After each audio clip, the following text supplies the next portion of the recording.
प्रीतम श्रीमान नरेंद्र मोदी जी।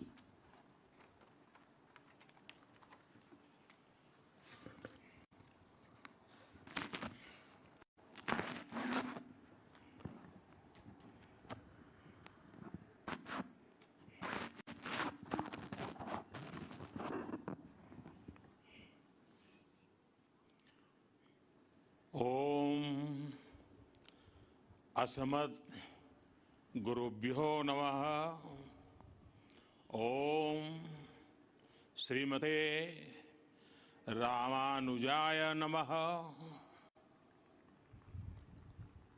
कार्यक्रम में हमारे साथ उपस्थित तेलंगाना की राज्यपाल डॉक्टर तमिलसाई जी,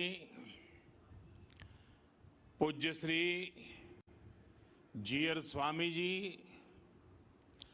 केंद्रीय मंत्रिमंडल के मेरे सहयोगी श्री जी कृष्ण रेड्डी जी,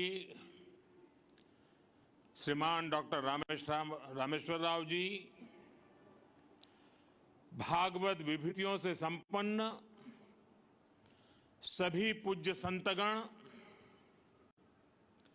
देवी और सज्जनों, आज मां सरस्वती की आराधना के पावन पर्व वसंत पंचमी का शुभ अवसर है।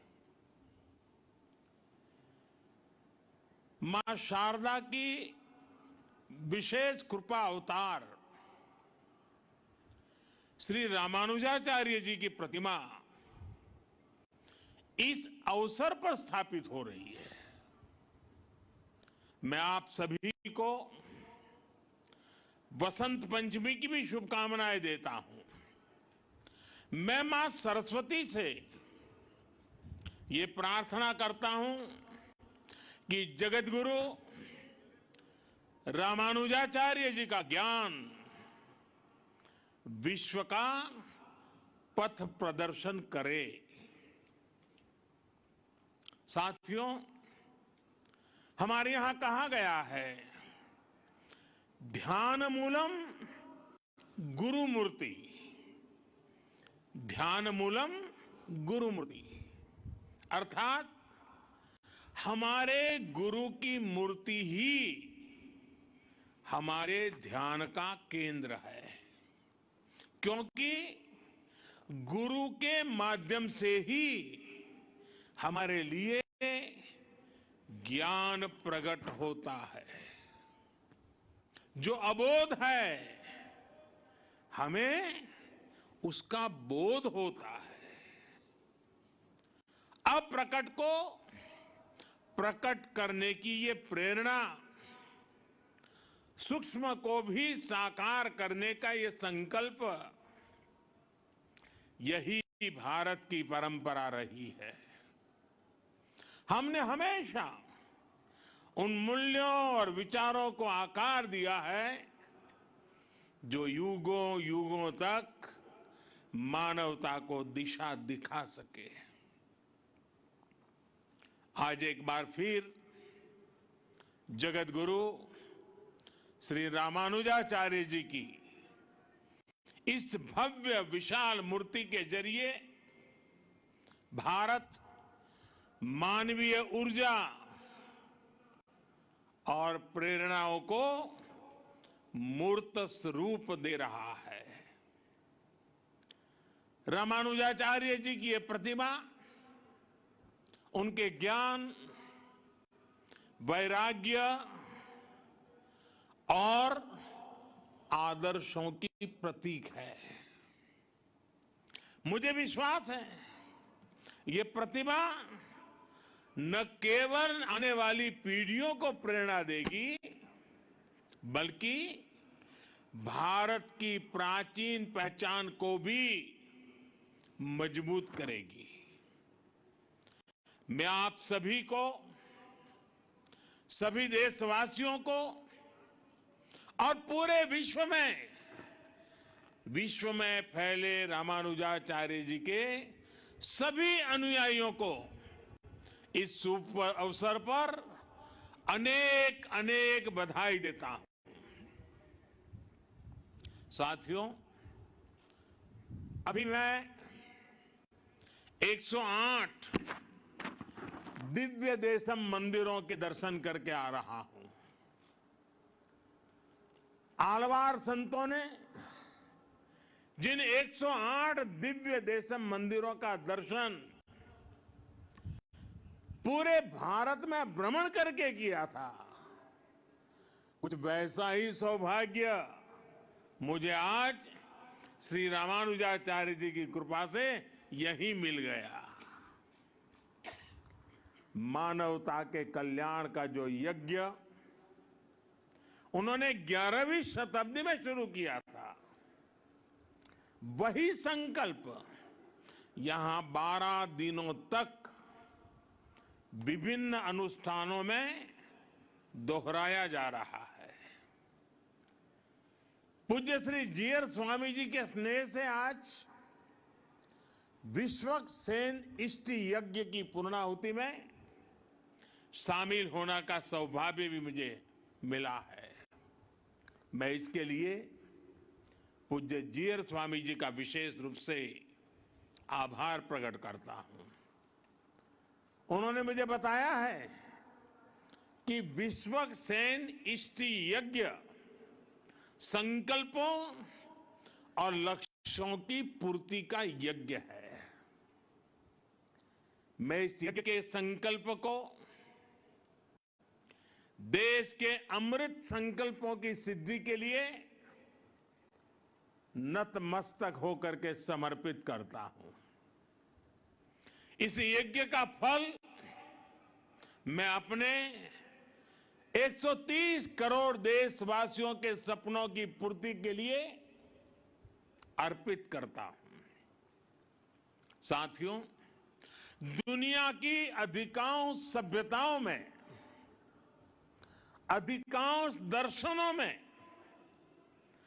किसी विचार को या तो स्वीकार किया गया है या फिर उसका खंडन किया गया है।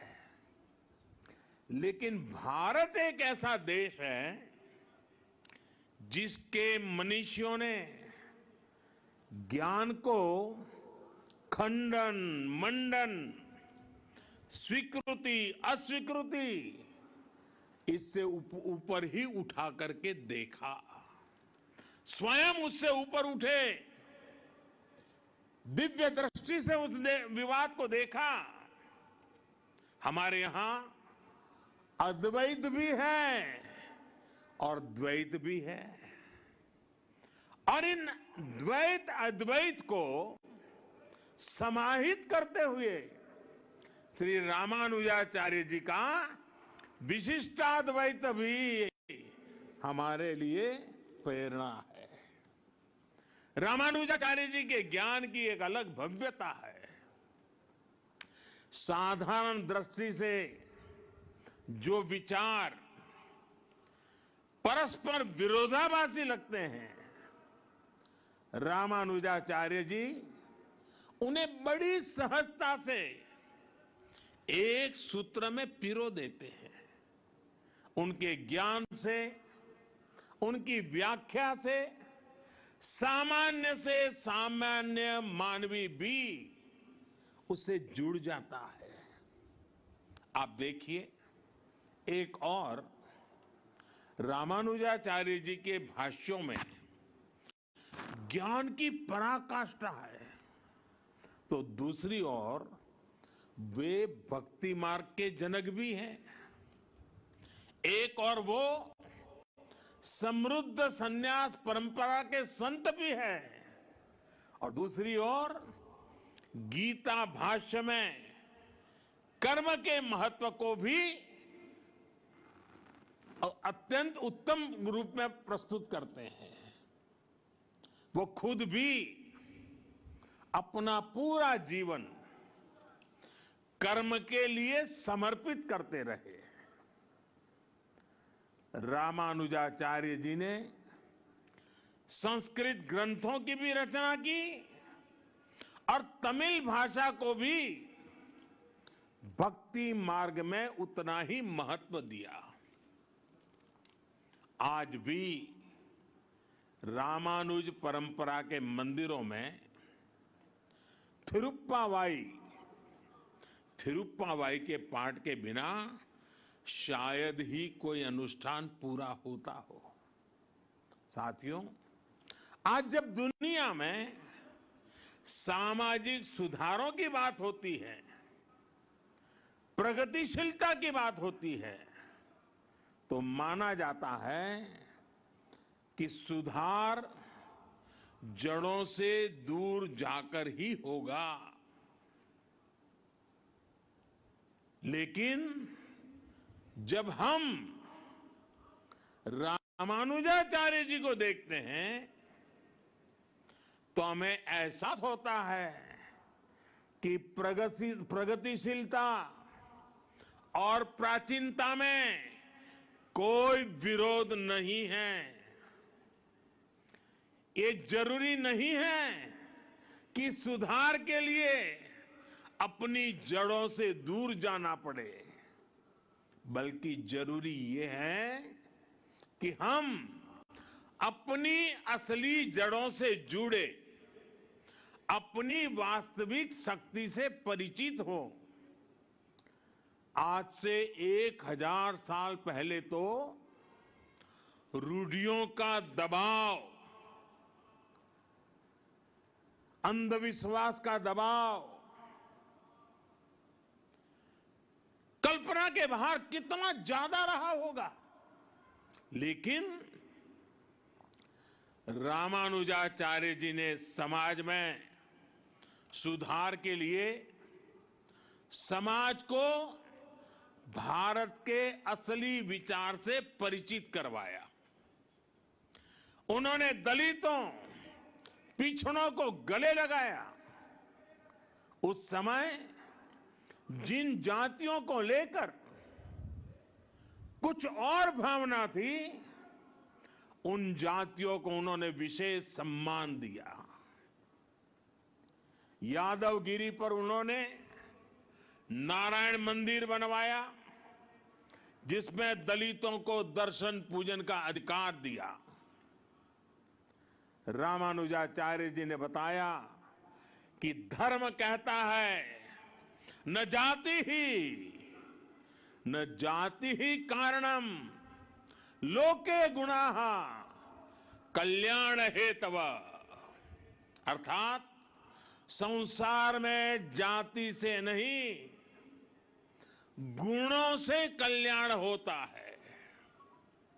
रामानुजाचार्य जी के गुरु श्री महापूर्ण जी ने एक बार दूसरी जाति के अपने एक मित्र का अंतिम संस्कार किया था। उस समय रामानुजाचार्य जी ने लोगों को भगवान श्री राम की याद दिलाई थी। उन्होंने कहा कि अगर भगवान राम अपने हाथों से जटायु का अंतिम संस्कार कर सकते हैं, तो फिर भेदभाव वाली सोच का आधार धर्म कैसे हो सकता है? ये अपने आप में बहुत बड़ा संदेश है। साथियों, हमारी संस्कृति की ये विशेषता रही है कि सुधार के लिए हमारे समाज के भीतर से ही लोग निकलते हैं। युगों से देखते आइए, समाज में जब भी कुछ बुराई के तत्व फैलने लगते हैं, कोई न कोई महापुरुष हमारी ही बीच में से पैदा होता है। और ये हजारों वर्षों का अनुभव है कि ऐसे सुधारकों को हमेशा उनके कालखंड में शायद स्वीकृति मिली हो या न मिली हो, चुनौतियां रही हो या न रही हो, संकट झेलने पड़े हो या न पड़े हो, विरोध भी सहना पड़ा हो, लेकिन उस विचार में, उस तत्व में उतनी ताकत रहती थी, उनका कन्विक्शन इतना जबरदस्त होता था कि वो समाज की बुराइयों के खिलाफ लड़ने के लिए अपनी पूरी शक्ति लगा देते थे। लेकिन जब समाज इसे समझ पाता है तो जिसका कभी विरोध होता है उसको स्वीकृति भी उतनी तेजी से मिलती है, सम्मान और आदर भी उतना ही मिलता है। ये इस बात का सबूत है कि बुराइयों के पक्ष में, कुरीतियों के पक्ष में, अंधविश्वास के पक्ष में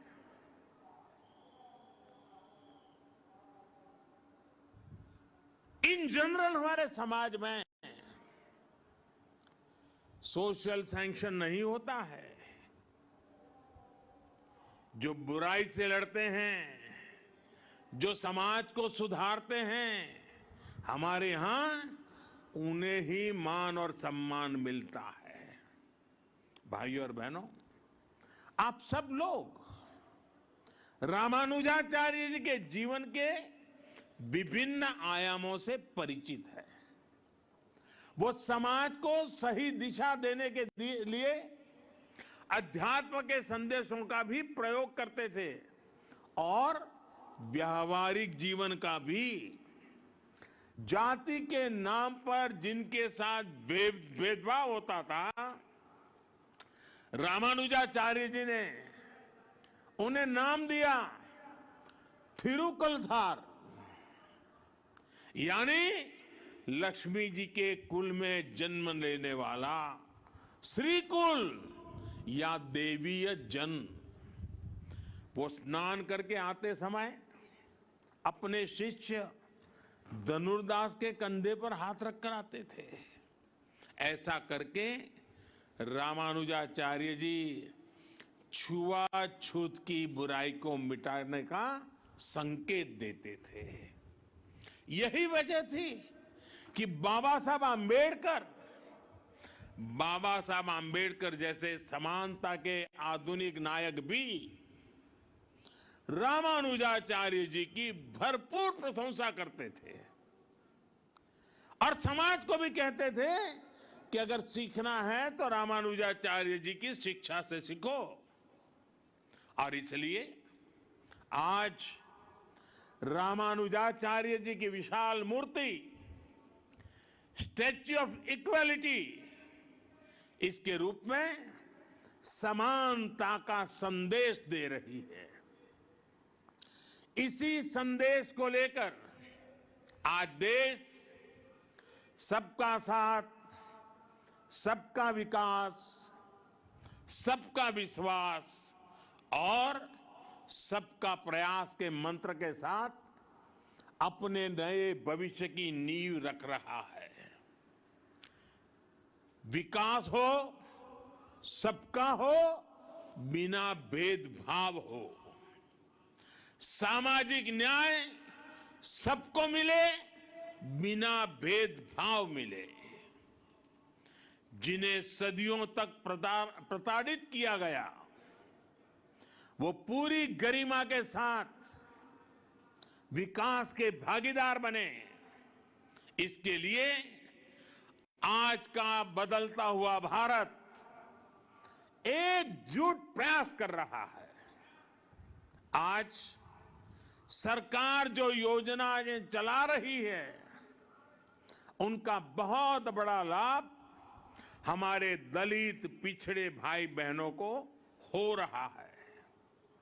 चाहे पक्के घर देना हो या फिर उज्ज्वला का मुफ्त कनेक्शन, गैस कनेक्शन, चाहे 5 लाख रुपए तक मुफ्त इलाज की सुविधा हो या फिर बिजली का मुफ्त कनेक्शन, चाहे जनधन बैंक खाते खोलना हो या फिर स्वच्छ भारत अभियान के तहत करोड़ों शौचालयों का निर्माण करना हो। ऐसी योजनाओं ने दलित, पिछड़े, गरीब, शोषित, वंचित सभी का भला किया है। बिना भेदभाव सबको सशक्त किया है। साथियों, रामानुजाचार्य जी कहते थे, उरिये गल्लुकुल वेड़मिल्ले, अर्थात सभी जीव समान है। वो ब्रह्म और जीव की एकता की बात ही करके रुकते थे, ऐसा नहीं थे। वो वेदांत के इस सूत्र को स्वयं भी जीते थे। उनके लिए स्वयं में और दूसरों में कोई भेद नहीं था। यहां तक कि उन्हें अपने कल्याण से ज्यादा जीव के कल्याण की चिंता थी। उनके गुरु ने कितने ही प्रयासों के बाद जब उन्हें ज्ञान दिया तो उसे गुप्त रखने के लिए कहा, क्योंकि वो गुरु मंत्र उनके कल्याण का मंत्र था। उन्होंने साधना की थी, तपस्या की थी, जीवन समर्पित किया था और इसलिए ये गुरु मंत्र मिला था। लेकिन रामानुजाचार्य जी की सोच अलग थी। रामानुजाचार्य जी ने कहा, पतिश्चे एक एवाहम, पतिश्चे एक एवाहम, नरके गुरु पातकात्, सर्वे गच्छन्तु भवताम कृपया परमम पदम। यानी मैं अकेला नरक जाऊं तो भी कोई बात नहीं, लेकिन बाकी सबका कल्याण होना चाहिए। इसके बाद उन्होंने मंदिर के शिखर पर चढ़कर हर नारी को वो मंत्र सुनाया, हर नर को वो मंत्र सुनाया जो उनके गुरु ने उन्हें उनके कल्याण के लिए दिया था। समानता का ऐसा अमृत रामानुजाचार्य जी जैसा कोई महापुरुष ही निकाल सकता था, जिसने वेद वेदांत का वास्तविक दर्शन किया हो। साथियों, रामानुजाचार्य जी भारत की एकता, भारत की अखंडता का भी एक प्रदीप्त प्रेरणा है। उनका जन्म दक्षिण में हुआ, लेकिन उनका प्रभाव दक्षिण से उत्तर और पूरब से पश्चिम तक पूरे भारत पर है। अन्नामाचार्य जी ने तेलुगु में उनकी प्रशंसा की है। कनकदास जी ने कन्नड़ भाषा में रामानुजाचार्य जी की महिमा गाई है। गुजरात और राजस्थान में अगर आप जाएंगे तो वहां भी अनेक संतों के उपदेशों में रामानुजाचार्य जी के विचारों की सुगंध में महसूस होती है। और उत्तर में रामानंदीय परंपरा के गोस्वामी तुलसीदास जी से लेकर कबीरदास तक हर महान संत के लिए रामानुजाचार्य परम गुरु है। एक संत कैसे अपनी आध्यात्मिक ऊर्जा से पूरे भारत को एकता के सूत्र में पिरो देता है, रामानुजाचार्य जी के जीवन में हम ये देख सकते हैं। इसी आध्यात्मिक चेतना ने गुलामी के सैकड़ों वर्षों के कालखंड में भारत की चेतना को जागृत रखा था। साथियों, ये भी एक सुखद संयोग है, श्री रामानुजाचार्य जी पर यह समारोह उसी समय में हो रहा है जब देश अपनी आजादी के 75 साल मना रहा है। आजादी के अमृत महोत्सव में हम स्वाधीनता संग्राम के इतिहास को याद कर रहे हैं। आज देश अपने स्वाधीनता सेनानियों को कृतज्ञ श्रद्धांजलि दे रहा है। अपने इतिहास से हम अपने भविष्य के लिए प्रेरणा ले रहे हैं, ऊर्जा ले रहे हैं। इसलिए अमृत महोत्सव का यह आयोजन आजादी की लड़ाई के साथ साथ हजारों सालों की भारत की विरासत को भी समेटे हुए हैं। हम जानते हैं, भारत का स्वाधीनता संग्राम केवल अपनी सत्ता और अपने अधिकारों की लड़ाई भर नहीं था।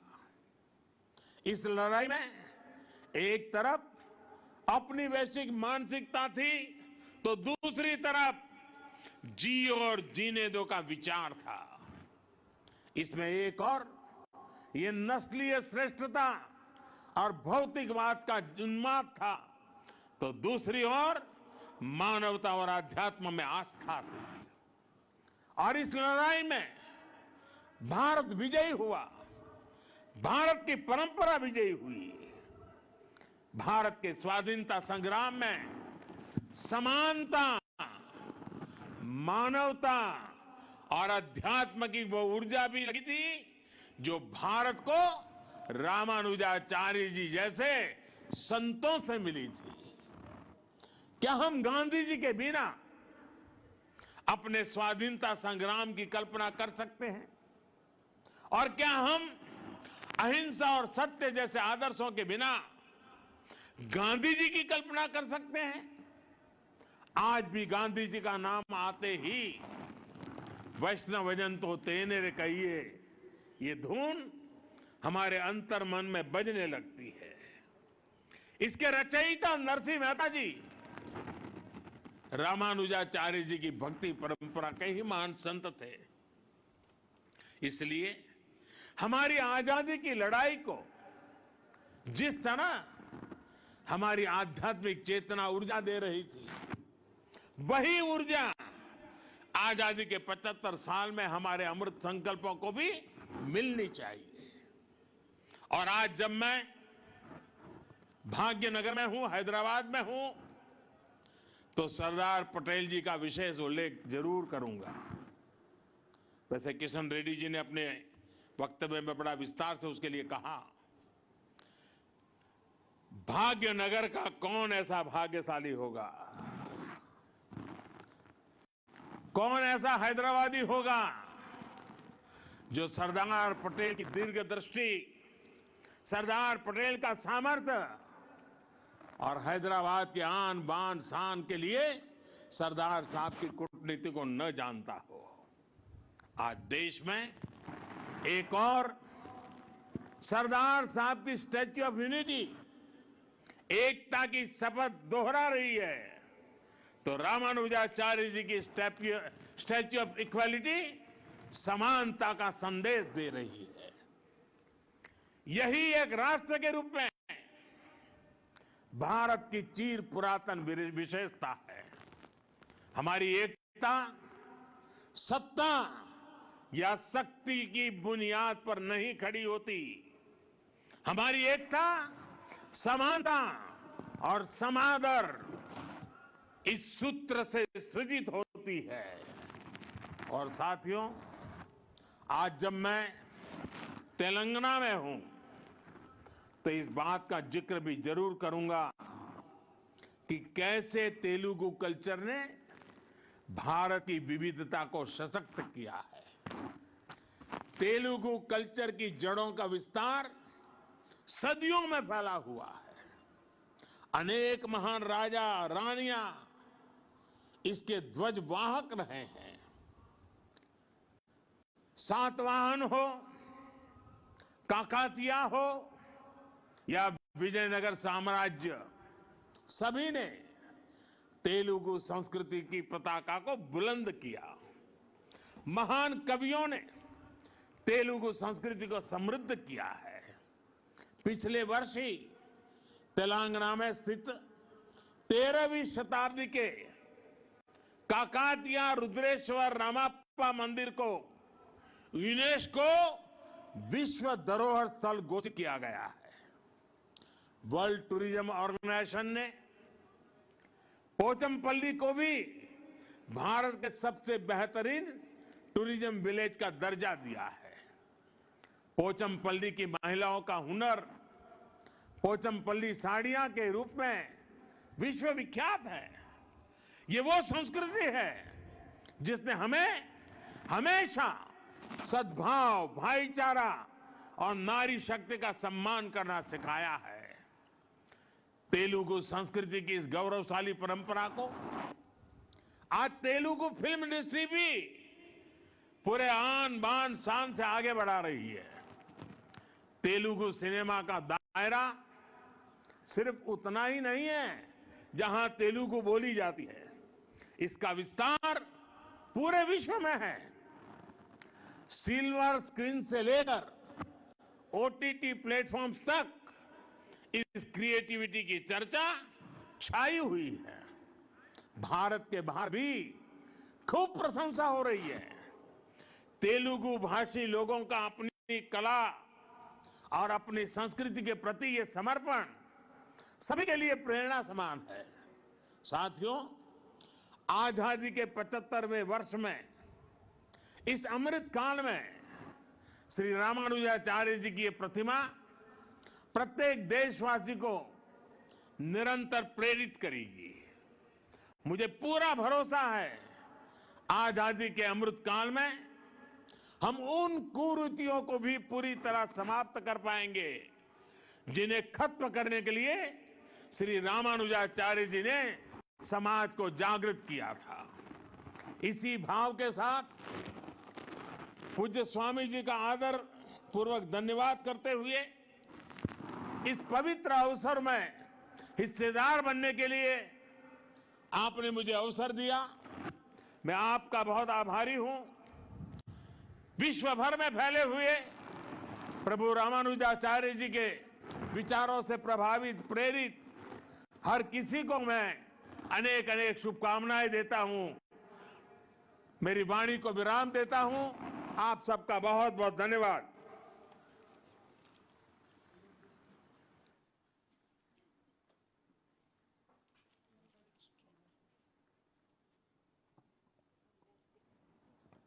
जय श्रीमन नारायण। माननीय प्रधानमंत्री महोदय, रामानुजाचार्य स्वामी जी महाराज की प्रेरणा और उनका संदेश जगत को कैसा आगे बढ़ने के लिए और विश्व मानव सौभाग्य